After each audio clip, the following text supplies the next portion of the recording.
What's up, guys? Welcome back. The time has come. It is time to put this 5.3 into Bruised Ego. So, the last couple weeks have been kind of a train wreck.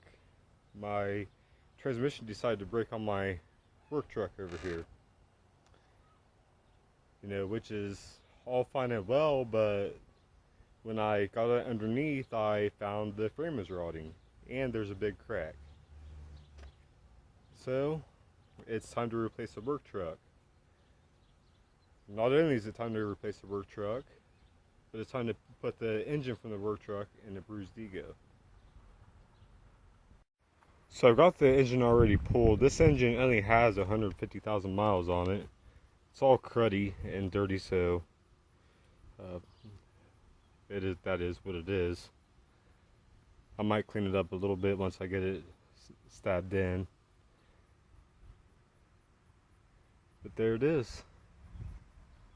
I already had the engine pulled. Remember, me and my brother was checking out things with the transmission, hoping to get it fixed, but it is what it is. So the first thing I have to do is switch out these motor mounts.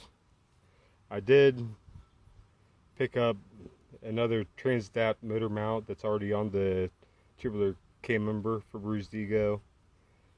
That way I could use the, it didn't come with the female part of the mount that bolts onto the engine. So I really hate those mounts, but I ended up buying them again anyways, just for time's sake. So let's get these switched over. Actually, first what I'm going to do is get this engine muscled over closer to the car, and then we'll get on it. So let me do that real quick.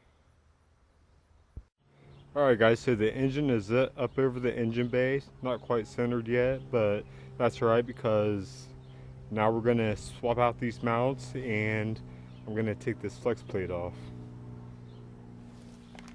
For the motor mounts, we got 4 15mm bolts. Alright guys, so I got the engine down in place, but we have one minor problem. It's not wanting to seat down all the way because the oil pan is hitting on the steering rack. So I'm going to pull the steering rack and relocate it later. Here we go. Alright, so I had to take the steering rack off. I'm going to get the engine dropped into place and bolted in, and I'm going to relocate the brackets to drop the existing rack about 1/2 to 3/4 of an inch, and it should be good to go.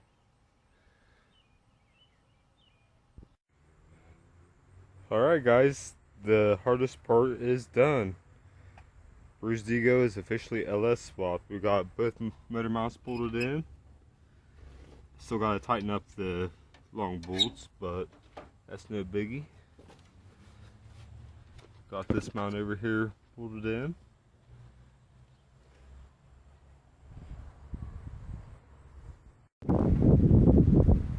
Now that we have the engine bolted into the car, it's time to turn our attention over to the truck and start pulling off parts we're going to need. First thing I'm going to do is finish taking out the wiring harness. I've already got the fuse box cover off and the fuse block pulled out.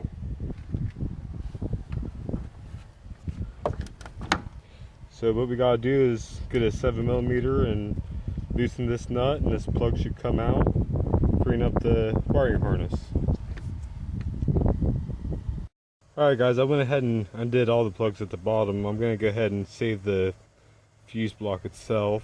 It's better to have stuff and not need it than need it and not have it. So with those plugs undone, we'll go ahead and undo these bottom plugs. Alright, we've got all the plugs undone from the bottom. Now we'll flip it over and we've got a few wires to unfold.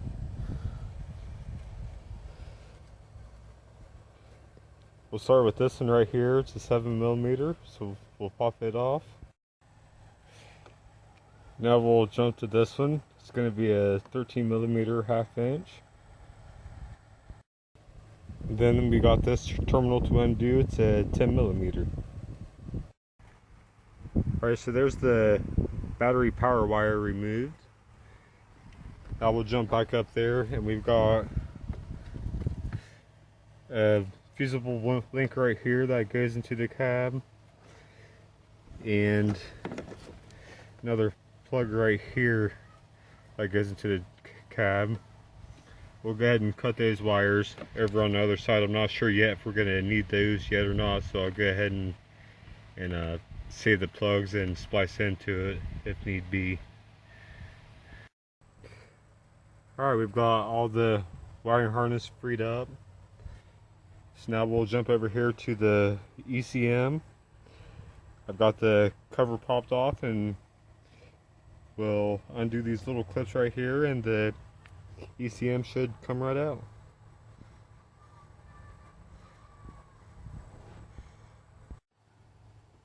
The ECM's undone.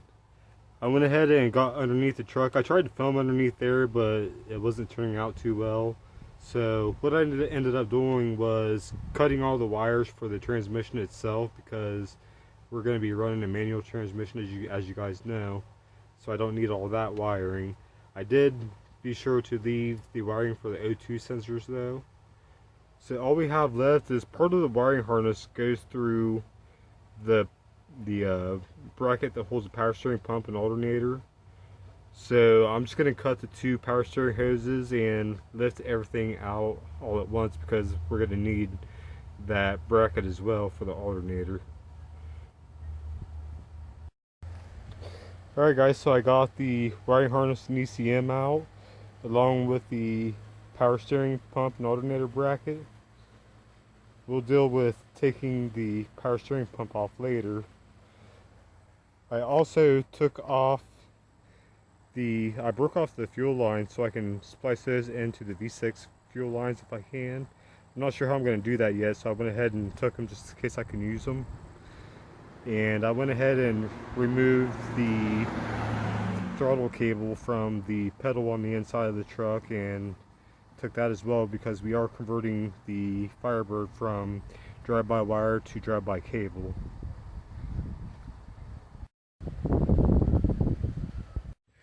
Alright, next we're going to go underneath the dash on the driver's side, right underneath the steering column, and you'll find the body control module. There's a clip on this side that you just have to pull out, and the body control module comes right out of its case. I'm going to go ahead and take this case off too. It looks like we've got 4 7mm bolts. So I'll go ahead and take that out, and I'm going to cut all these wires probably up in here somewhere to give me plenty of room to splice into. Alright, I've got the body control module and the case removed. The only thing I'm going to be using this body control module for is the VAT system. I'm also going to pull the ignition switch. We're going to try to trick the VAT system into letting the engine start for the meantime. Eventually I am going to run a Holley ECM, but I just wanted to do this to get things started and use the stock ECM in the meantime. So up next, we're going to pull out the ignition switch. I went ahead and pulled the under dash cover off and the steering column covers off. And what we're going to do is, this wiring right here goes to our ignition switch. So we're going to loosen this 7mm right here, and we're going to go ahead and take this whole wiring harness, and we'll depend what we're not going to use. Alright, I've got the wiring harness out.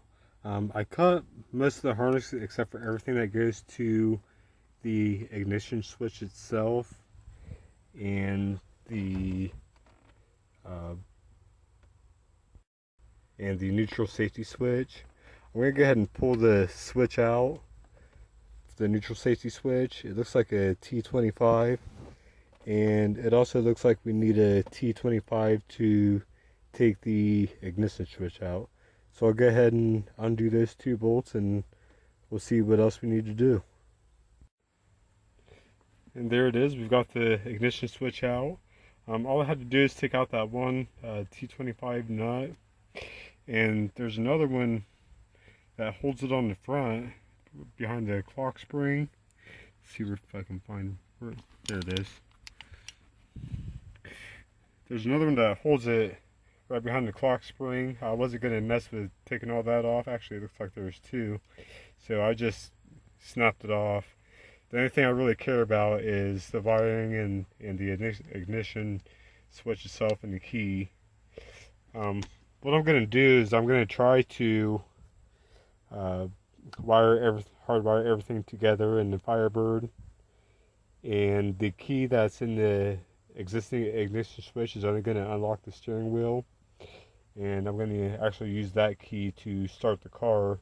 That way everything, the key, the body control module, and the ECM all match and allow VATS to start the car. So that's the game plan with that. We'll see if it works though. Alright guys, we got a nasty storm rolling in, so I'm going to close the video off here. We got the engine and bruised ego, and we stripped all the wiring harness, BCM, body control module, ECM, and other things we need for the swap itself. The only thing I need to get off the truck yet is the fuel pump and some of the wiring and stuff for it, but I'll do that off camera probably tomorrow before this thing goes to the junkyard. But join me in the next video and where we dissect this wiring harness and turn it into a standalone wiring harness. And hopefully by the end of the video we will put the rest of the engine back together, get all the wiring done, and hopefully get this thing fired up. See you guys next time.